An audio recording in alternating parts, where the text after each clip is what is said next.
Hi, and welcome to This Week in East Brunswick, the township's own news and information program.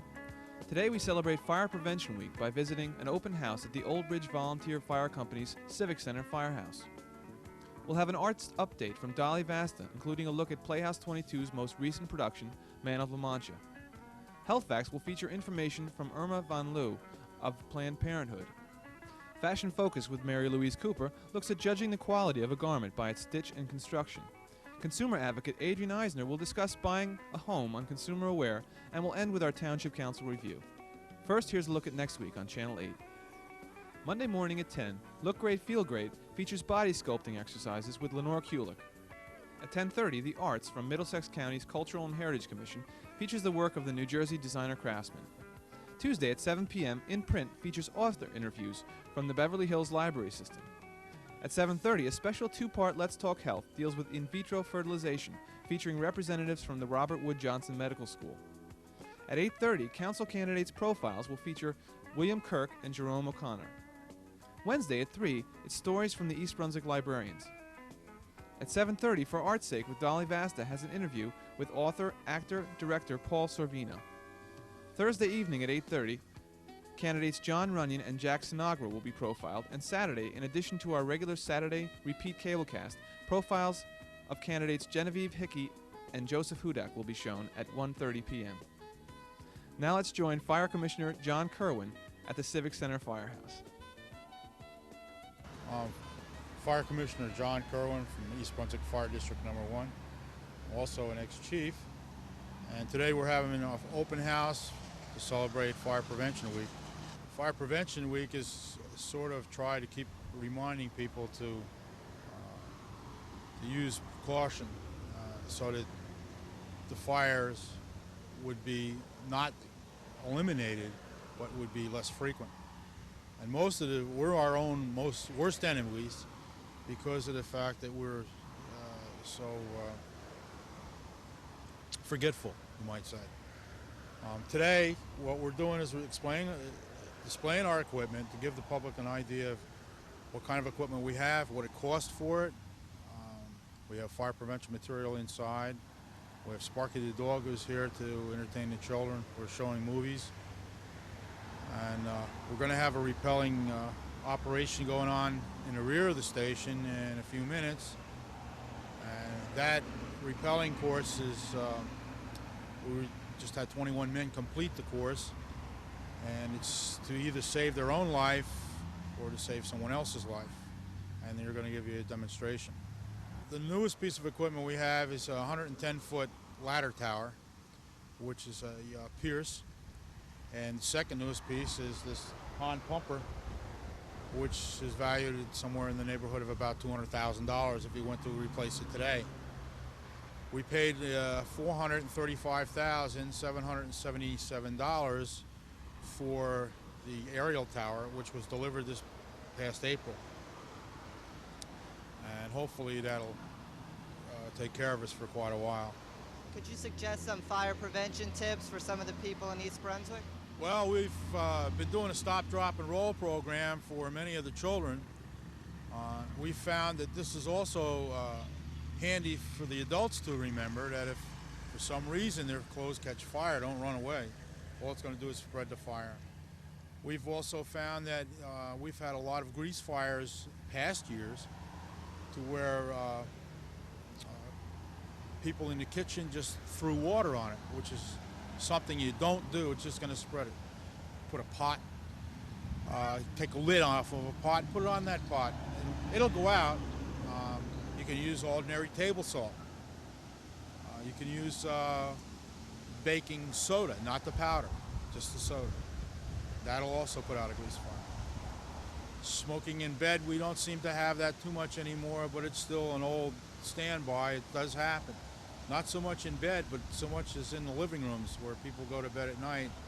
They forget that they had a cigarette burning in the ashtray, or they knocked the ashtray over and didn't check.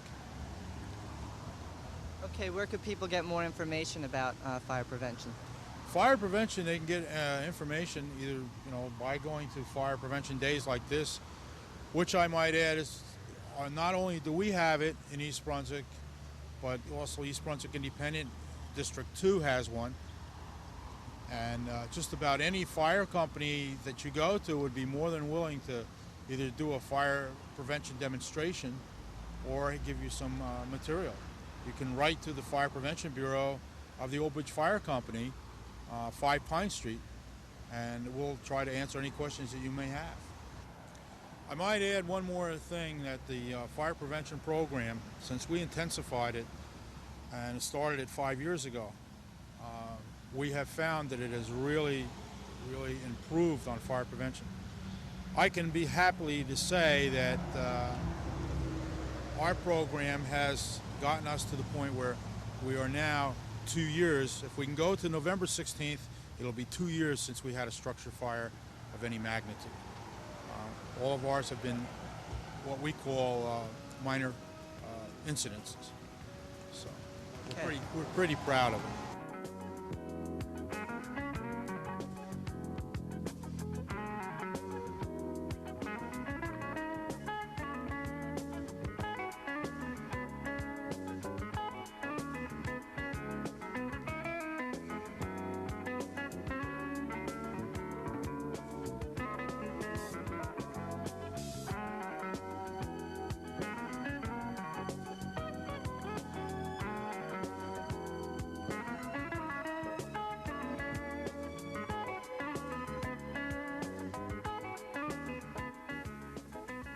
Hi, I'm Dolly Basta with Arts Update for this week in East Brunswick, and we're taping up at Playhouse 22. In fact, I happen to be sitting on the set of Man of La Mancha, which reminds me of why I'm here talking to all of you out there. Man of La Mancha, that Broadway classical musical directed by Joe Vasta, opens this Friday night, October 17th, and will run through November 16th. It's a wonderful show. Curtain time is 8:30 p.m. Friday and Saturday night, and Sunday matinees are at 3 o'clock. We have group rates available. We still have subscriptions available. We have just about everything you'd ever want to see up here, including some of the most talented performers you've ever seen. In fact, why don't we take a look at them? For a holy endeavor is now to begin, and virtue shall triumph at last.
So, don't forget, call the Playhouse, 254-3939. That's 254-3939 for your reservations, and I'll see you at the Playhouse. Come on over and say hi to me. I need friends. Take care. I'll see you next week. October is National Family Sexuality Education Month. Irma Van Loo, a health educator for Planned Parenthood, will present health facts this week following this public service announcement. Do I look like a mother to you? Probably not. I'm Renee Esteves, and I've talked with a lot of teenagers. A lot of kids my age and younger are pregnant. I know that your own sexuality is a difficult thing to talk about, especially to your parents. But now is the time to open those doors of communications. October is National Family Sexuality Education Month. For more information, please contact Planned Parenthood. Look in the white pages for a Planned Parenthood office near you. Sex education is a lifelong process. We learn about our sexuality from the moment we're born until we die. You learn from how you were held, touched, and talked to.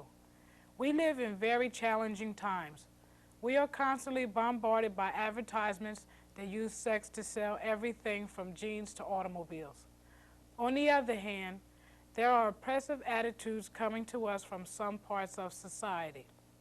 How do parents and teens find their way through this maze of confusing messages? First, let's look at a few tips for parents. Trust your teenage children. If you show your trust, then they feel that they can trust you and will come to you. Take the initiative. Just because your children don't come to you with questions doesn't mean that they don't have them. Answer their questions simply and honestly. Give one piece of extra information in order to allow the conversation to continue. If you don't know an answer to a question, look for the answer with your child. Use teachable moments to discuss sexual issues.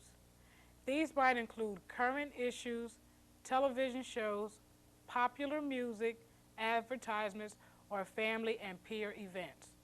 Remember, you are not the only sex educator for your child. There are community resources to help. Planned Parenthood League of Middlesex County is one of these resources. And now, I'd like to offer some tips for teens. Be prepared to listen. Show your parents you are listening by looking at them while they speak, not having a ready answer or argument for everything they say. Let them know you agree with them. Talk honestly about what you think and feel. Share your feelings and ideas. Ask your parents what they think and then listen to their responses. Try seriously to understand your parents' idea and show them that you care about what they have to say. Planned Parenthood League of Middlesex County can help you explore facts and values about sexuality. For a free pamphlet entitled What Children Should Know About Human Sexuality, send a stamped, self-addressed, legal-size envelope to Planned Parenthood League of Middlesex County, 211 Livingston Avenue, New Brunswick, New Jersey, 08901. I'm Irma Van Loo, and this has been Health Facts.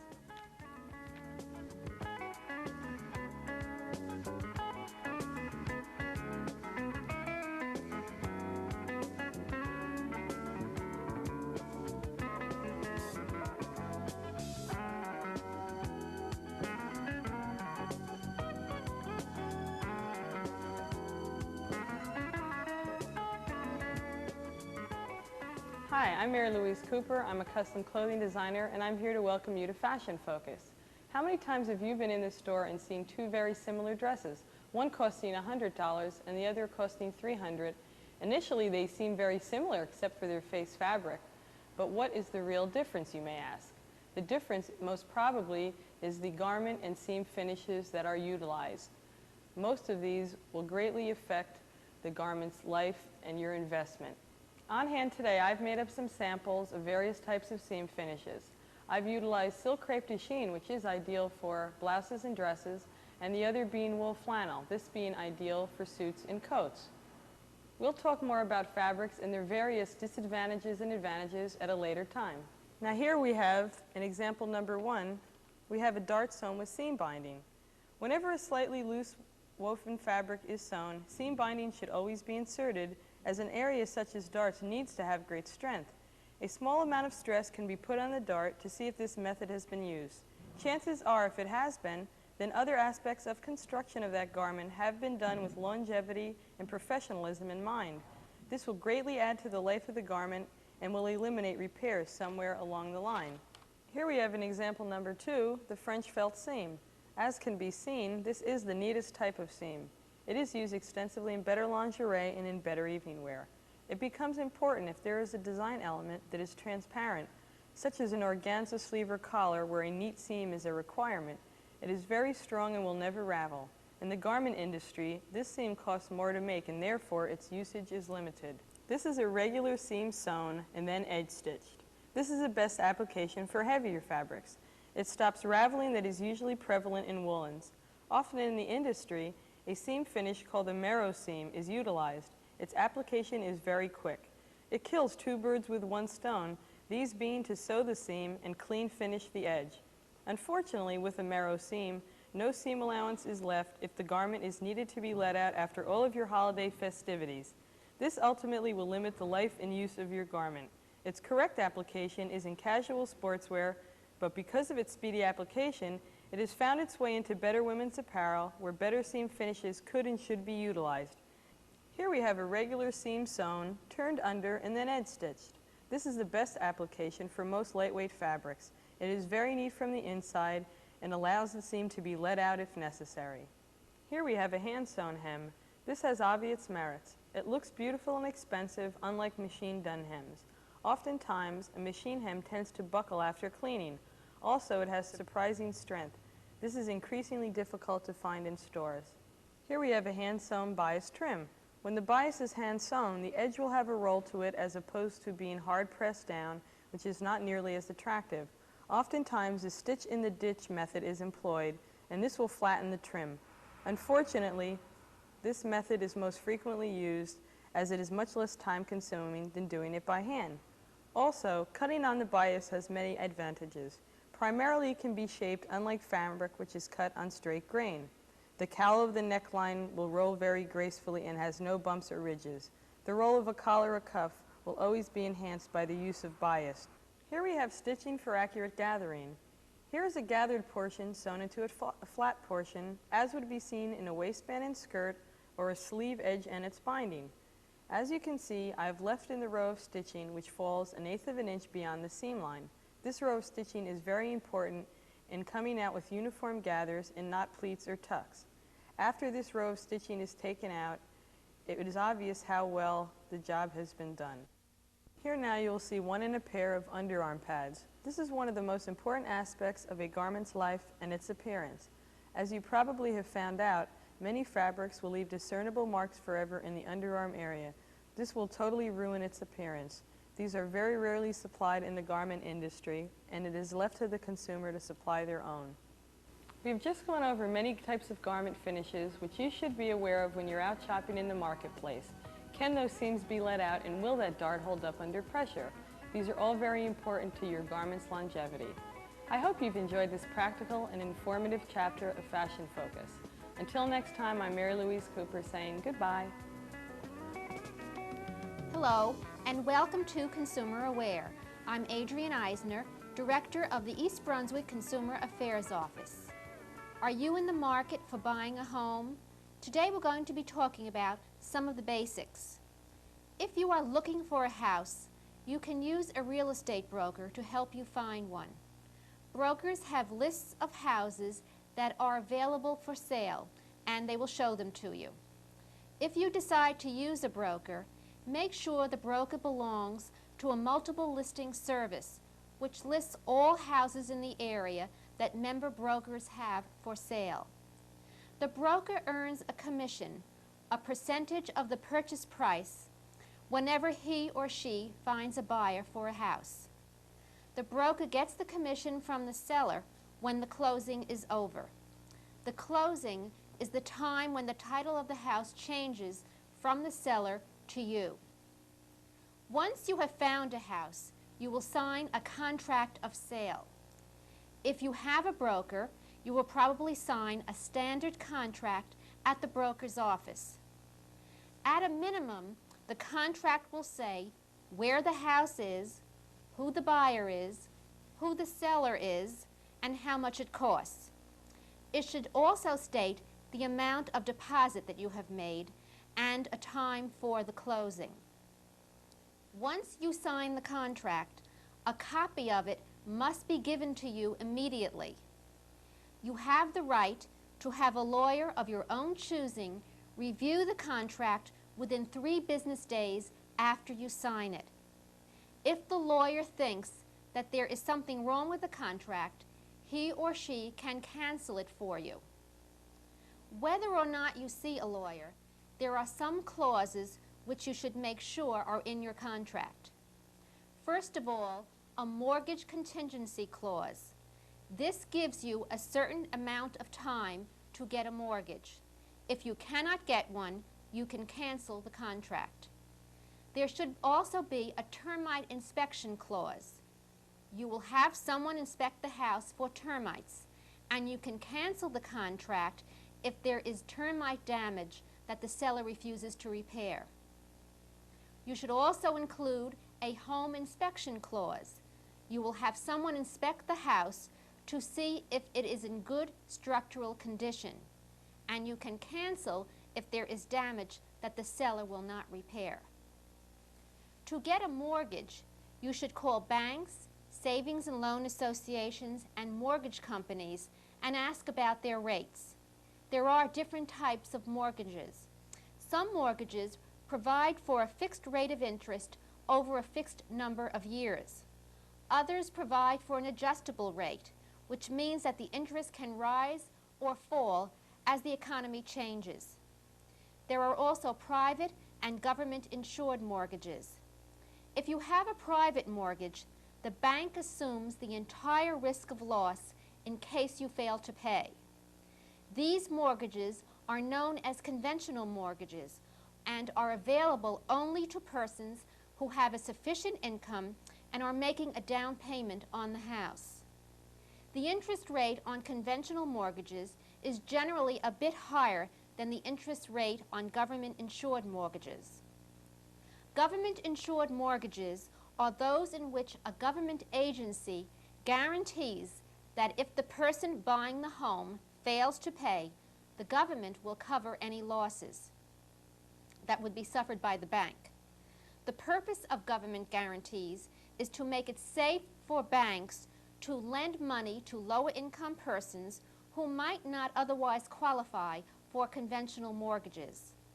Government-insured mortgages are usually available through the FHA program, the Veterans Administration, and state government mortgage finance agencies. When you apply for a mortgage, you will have to pay an application fee, which may be in the area of $200. Your application will be reviewed and approved based on what you earn and what debts you owe. If you get a mortgage, you may also have to pay points to the lender. A point is equal to 1% of the purchase price of the house. If the lender approves your application, you will receive a mortgage commitment letter. Once you have that mortgage commitment, you should order a title search and title insurance.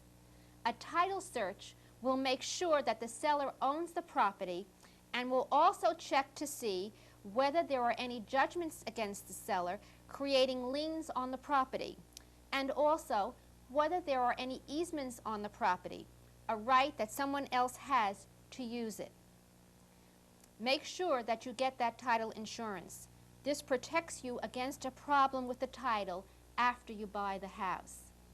If you have any further questions about purchasing a home, please call us at the East Brunswick Consumer Affairs Office. We're there to help you with any consumer-related problems. We're in the office Monday through Friday from 9 a.m. until 5 p.m. The telephone number is 390-6954. Thank you for joining me on Consumer Aware. At Tuesday's Township Council meeting, the East Brunswick Soccer Club came before the council to discuss a group of fields currently under construction in the area of the Middlesex County Fairgrounds. Problems had arisen concerning several missed deadlines for the project and the small size of 2 of the 5 fields in the complex. After much discussion, it was decided that bids would again be sought to bring those 2 fields closer to regulation size. Once the bids are received, the council will decide on the allocation of funds. Also at the meeting, the council voted 4-1 to amend a bonding ordinance which will provide $815,000 toward the realignment of Riders Lane. The measure provides that the funds can be recouped from the developers of the area through a special assessment. The alternative was using funds from a variety of sources, including East Brunswick's host community benefits. That's all for this week. Thanks for watching.